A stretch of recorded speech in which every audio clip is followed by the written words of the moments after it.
down and let me call him. That's fine. Great. Wonderful. I can't wait to come back down as Charlie. Claire, put on the music. Everybody get your dance partner.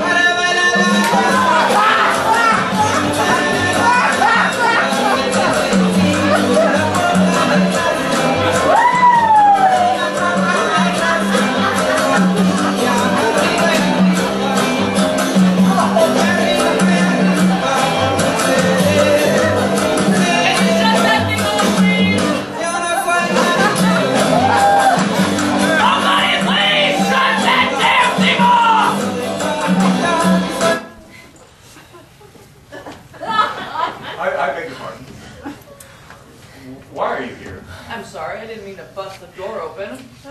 Why didn't you ring the bell? I did! 5 times. 5 times? Well, we didn't hear it. Well, I guess the music was on so loud you couldn't hear anything. No, of course, the music. That's why we didn't hear you. That's why we didn't get any phone calls. We couldn't hear them. That's what it was, the music. It was on so loud. What seems to be the trouble, officer? Well, just sort of a routine investigation, sir. My name is Officer Welch. This is Officer Peggy. Is this your house, sir? My house? No. I live elsewhere, other than here. As to why I live elsewhere, could you tell us what this is about, officer? Yes, what is this about? Did we do something wrong? All right, take it easy. Calm down. Just want to ask a few questions.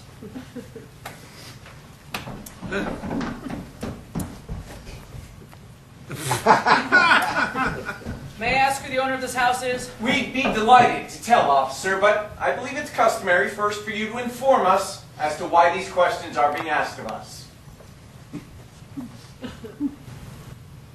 You're a lawyer, aren't you? Yes, I am. Well, being a lawyer, you understand you're not obligated to answer these questions. I'm hoping somebody would be cooperative enough to tell me the owner's name.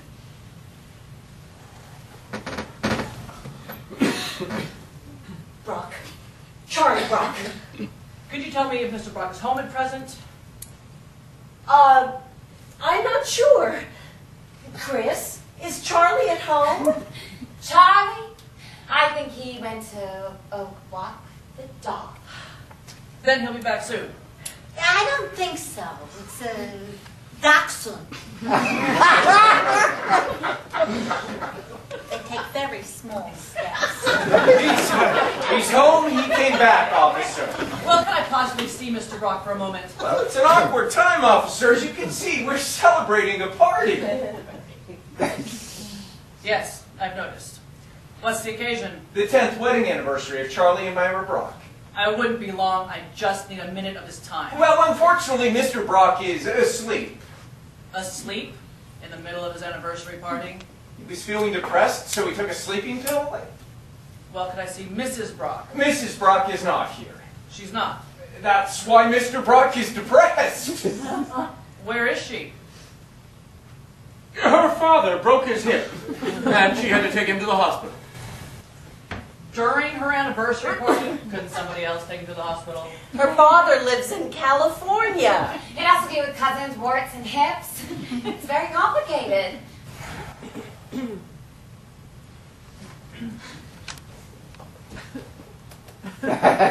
You, sir. Something wrong with your eye? Me? Yes, I put some drops in earlier and the cap fell off and half the bottle went in. May I have your name, sir? My name? Yes, sir. You mean my name? Yes, sir. Is there a problem with giving me your name? I'm sorry, I just can't see you very well. Well, you don't need to see to talk, sir. The drops didn't go into your mouth, did they? Officer, I feel you're being unnecessarily abusive to these people. If you're going to ask any further questions, you'll have to tell us what this is about. Yes, sir, I will. Can you tell me who owns the BMW outside? It belongs to my husband. And what is his name, please? You don't have to answer that, Claire. His name is Lenny. Leonard Gantz. And where's Mr. Gantz now? I object! I ain't a judge. This ain't a court. I don't have a gavel. I just want to know where the man is. You still haven't told us what this is about, so we're still not telling you where Mr. Gantz is. I don't know why I have such trouble in this neighborhood. Okay. At approximately 8:15 tonight, an auto accident occurred at 12th and Danbury. A brand new red 1990 Porsche convertible with New York license plate smashed to the side of a brand new BMW four-door sedan. Now, we know it wasn't BMW's fault because the Porsche was a stolen car. Stolen tonight at 8:15 off the dealer's lot. The man in the car got away. Now, do you know who that brand new Porsche belonged to? How should I know? It belonged to Deputy Mayor Charles M. Brock, purchased today as a gift by his wife, Myra. A surprise wedding anniversary present. Surprise hardly says it. Aha, so you're here to investigate the car accident. That's right. Now, if Mr. Gantz is here, I'd like to speak to him. If he is not, the police department would like to know where he is. I see. Do you think you could step outside for a moment, officer? Why? Mrs. Gantz is my client. I would like to consult with her before any further questioning. It's within my rights. You have 1 minute. That's all you get.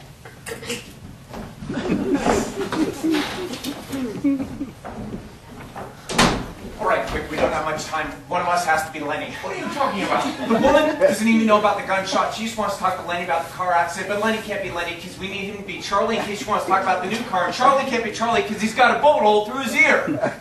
Do you understand him in real life? We actually don't talk that much. Glenn, Ernie, we have to choose again. Leave me alone with this stupid game. I know it's stupid. We have to do it. We need a Lenny. Never mind. The girls will do it. Come on, girls. The odd woman's husband is Lenny. My husband is Lenny. No, Lenny is Charlie. You're playing for Glenn. Get in a circle. I don't know how to play this. Just put your fingers in. We'll do the counting. Odd finger loses. All right? Ready? 1, 2, 3. No, Cookie. Your fingers. Open your fist. I don't want to lose my image again. 1 or 2 fingers. All right. Ready? Here we go. 1, 2, 3. Aha! It's me. Fuck! Sorry, Ken. It's okay. All right. I'm Lenny. Ernie, open the door.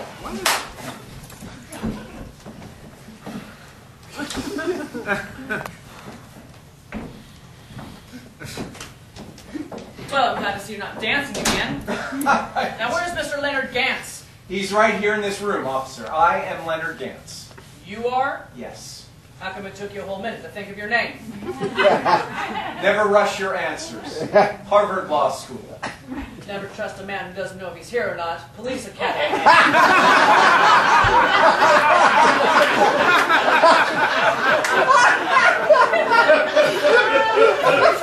Who are you, ma'am? I'm his husband. Wife. His husband's best friend's wife. Her, Mrs. Gantz. Are you here alone, ma'am? No, I'm here with my husband, Ken Gorman. Where is he? He's gone home early. Not much of a party, is it? It's had its ups and downs. All right, Mr. Gantz. Please tell us about the accident in full and complete detail. Officer, do you think you could step outside? I go no place, nowhere, no time. This is it. This is where I stay until I get what I came for, even if my whole family has to move in. What's that? They're 47, putting out. Red 1990 Porsche convertible located at 5th and Market in Terrytown. Suspect apprehended. They said call it a night. Well, I guess that wraps that little bundle up. Sorry to disturb you folks. There'll be further questioning for you tomorrow, Mr. Gantz. No need to take up any more of your time this evening. Thank you and good night. Thank you, officer. Good night, officer. Sorry, you come in anytime. No, I've seen you someplace before. What's your name again? Glenn Cooper. Were you ever on TV? As a matter of fact, I have. I'm running for the state senate. Right. I saw you do an interview on PBS. Why were you so afraid to give me your name? Well, you know, when you're in politics, you don't want to get mixed up in these things. Yes, but you weren't involved with this. Unless you witnessed the accident. Did you? No. My wife and I arrived late. We didn't even hear the gunshots.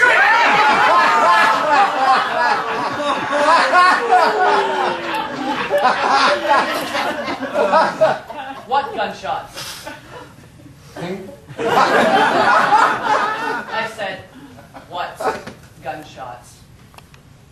I suppose the gunshots they fired when they were chasing the stolen car? That was 12 miles away over in Terrytown. You got 20/20 hearing, Mr. Cooper? They're 47, putting out. Neighbors reported 2 gunshots fired at 9 p.m. from inside 1257 Peekskill Road, Schnedding's Lane. Investigate. 1257 Peekskill Road. Well, we've got ourselves a double header here, don't we? Anybody want to tell us about the gunshots? Nobody heard them, I suppose. Who's the woman outside in the BMW? It's my wife, Cassie. I'd like to have a little talk with Mrs. Cooper. Corky, get her in here. Corky with a C.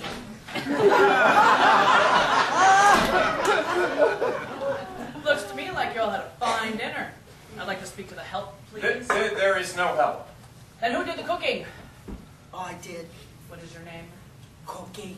I mean your real name. That is my real name. I have two sisters named Candy and Taffy. I swear to God. Is that blood on your shirt, Len? What? Oh, yes. I cut myself with a fork during dinner. Is that blood on your shirt, Glenn? Yes, I must have rubbed up against Len when we were dancing. Ken, Glenn, and Glenn. That's really weird. It's just a coincidence. I guess it is. My name is Jen.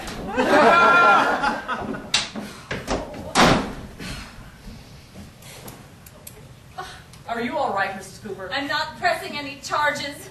My lawyer will handle this. It was an accident, officer. She dropped the cigarette lighter on the leather car seats, and I grabbed her jacket to pull her out of the car.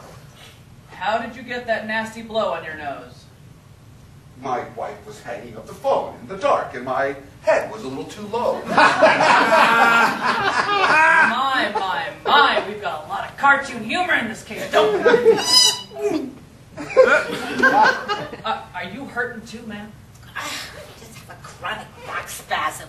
It's very hard for me to sit, stand, or walk. And you didn't hear the gunshots either, I suppose. No, I was dancing. My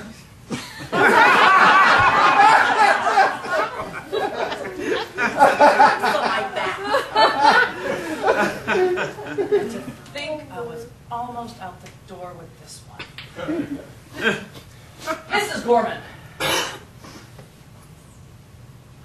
Is that me? Mrs. Gorman, right. And what do you do? Well, mostly I've been helping out with the drinks.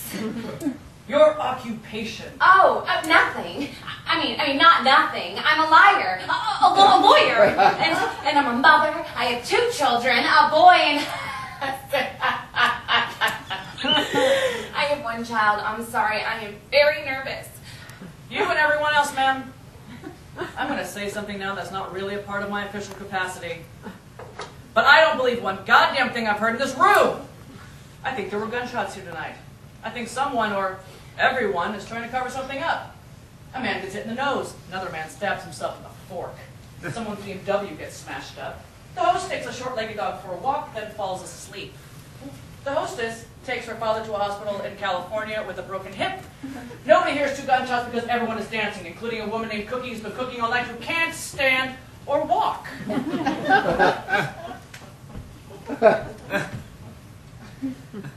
You people have to deal with me. I'm a real cop, understand?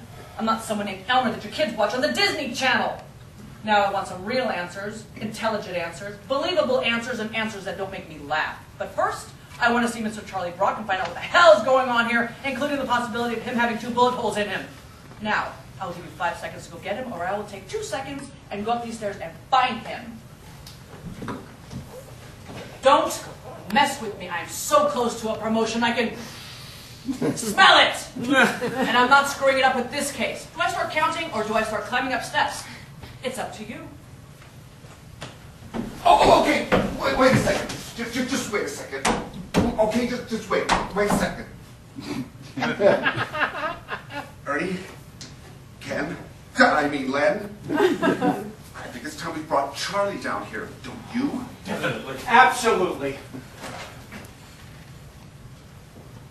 Charlie? Attorney, are you ready for us? Because we're ready for you. No, don't worry about that. It's just a nervous, hysterical reaction. What's wrong with him? He thinks he's gone temporarily blind. Just put cold water on your eyes and come down here. There's two policemen down here who want to ask you some questions. Why? Because you put out one finger, that's why!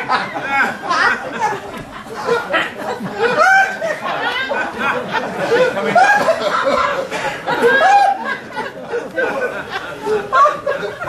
The truth is, officer, we're trying to protect Mr. Brock because he's a dear friend of ours.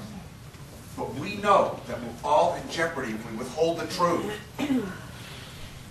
There were 2 gunshots here tonight. I personally did not hear them, but I share equal blame with those who did hear them and didn't report that fact.